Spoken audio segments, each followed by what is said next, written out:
Hey Pokemon Masters, Berkey Toby here, and do you really think Ash will become the very best like no one ever was? No, he's terrible. He keeps on losing. He has no idea what he's doing. Who are you? Hey Toby, this is Maxold, my shadow, the Jekyll to my Hyde, the Hulk to my Banner, the devil from the deepest crevices within my mind that will show no mercy and no escape and everything is wrong. I'm a cartoon skeleton designed as a troll for comic relief and to counter Lockstin's otherwise cheery manner and for viewers to direct their hate towards when I say offensive things that Lockstin couldn't say because of fear of backlash. It's all corporate design stuff that signals the selling out of another worthless channel. But enough about us. Ash wanting to be the very best. What are you talking about? Tell us more. Right.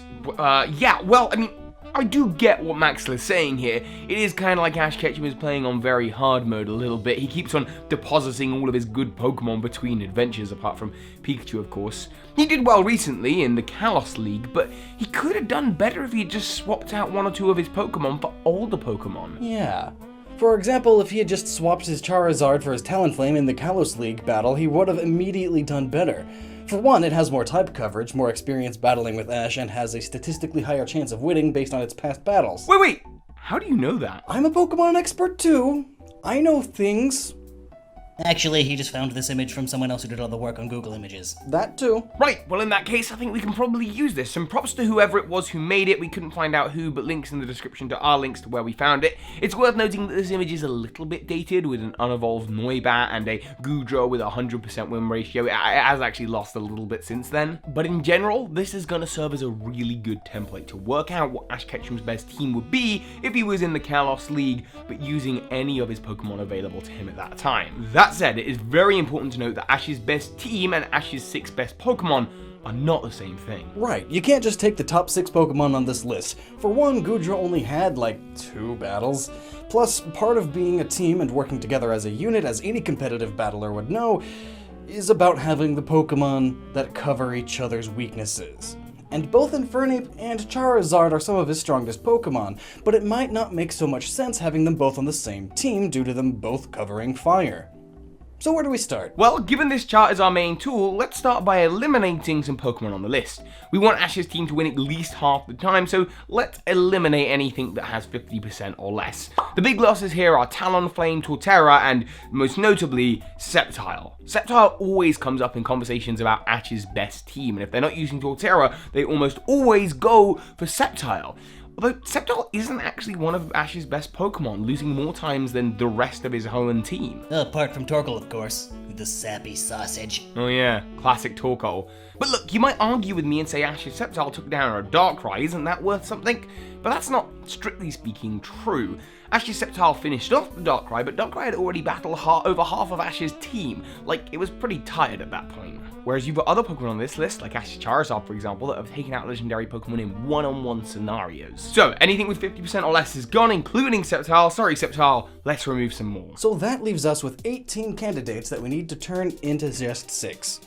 I'm going to eliminate Gible and Goodra, as both of them didn't really fight that much. Plus, Gibble's unevolved state means that its stats are dramatically lower. If only Ash had evolved it into a Garchomp.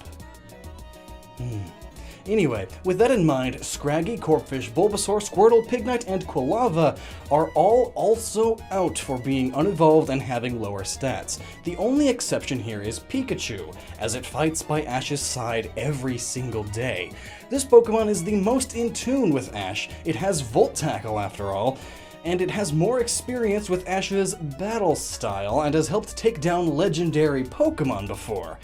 Pikachu is kind of a given to be on this team also, so we'll award it a slot. Anyway, now we've got Pikachu on the team, that leaves us with 5 slots remaining and 9 Pokemon that we gotta sort into those 5. The next reasonable Pokemon it would seem to make sense to put on this team is Ash's Greninja. That was available to him in the Kalos League, and there's a very special reason, of course. It can use the Battle Bond ability. First off, this isn't seen anywhere else in the world of Pokemon, so it's going to surprise opponents.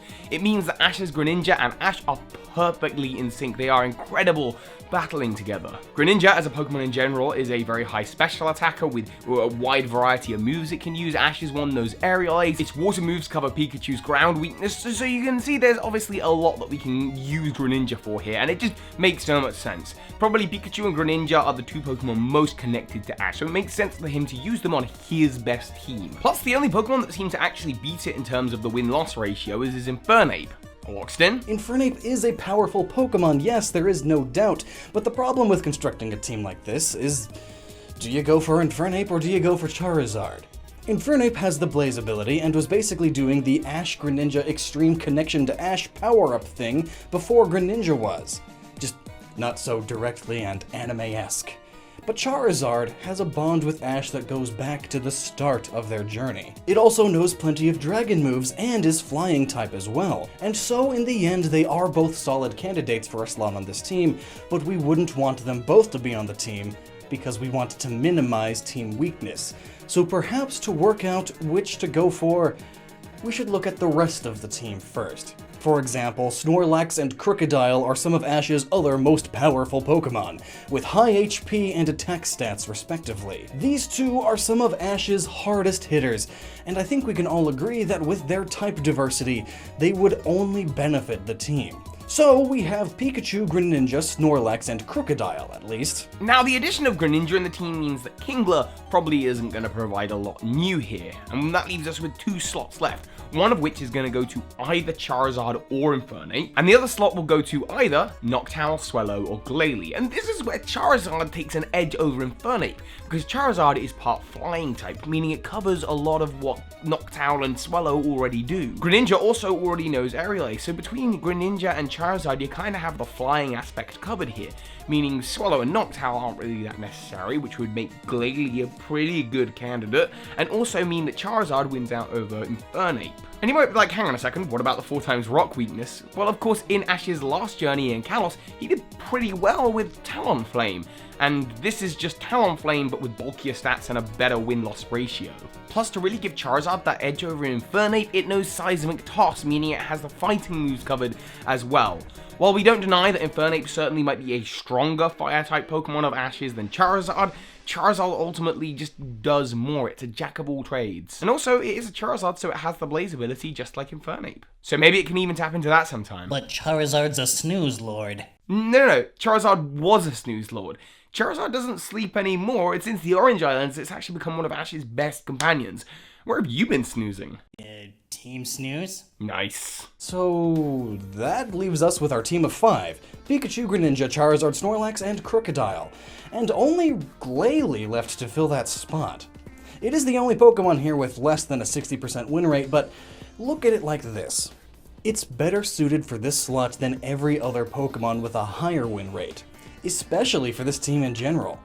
It has fully evolved Pokemon stats, and Noctowl, Swellow, and Kingler's types are all covered on the team pretty well, with Ice type only really being covered through Snorlax's Ice Beam. The only other Pokemon that could compete for this slot is Infernape, who's, as we've said, is pretty much covered by Charizard, fully. However, when you plug this team into an online calculator, Infernape just makes the team that much weaker to water and does nothing to really cover this. Glalie, on the other hand, brings the stab ice moves, and while the team does have 4 Pokemon weak to fighting, 2 of those Pokemon cover their own weaknesses, knowing Aerial Ace, and Charizard is around with Wing Attack to cover the others. This allows the team to work much better as a whole unit. So if we balance out the stats here, we've got a team whose average win-loss ratio is winning 68.5% of the time. But consider that those stats come from times when these Pokemon are working in teams where they are generally set up to fail. Like Ash's Kalos team that has 3 flying types or 2 dragon types. These Pokemon do not complement each other very well, meaning that they're less likely as a unit to weaken opponents, and Ash doesn't have a lot of switch out options. Whereas now we've provided Ash with a team that synergizes really well with some of his strongest Pokemon, so we suspect the win rate to be a lot higher. So here it is, Ash's best team ever. Take a gander, everyone.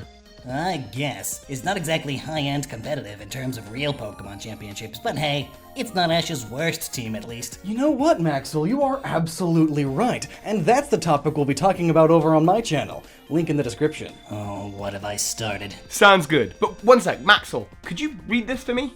Alright, fine. Nicholas, Andros Le Fay, Nicholas, 0202, Connor, Maynard, and Joe Schofield. Who are these people? That's just the big patrons of the month. Thanks. So hi, Pokemon Masters. Making me do stuff. You.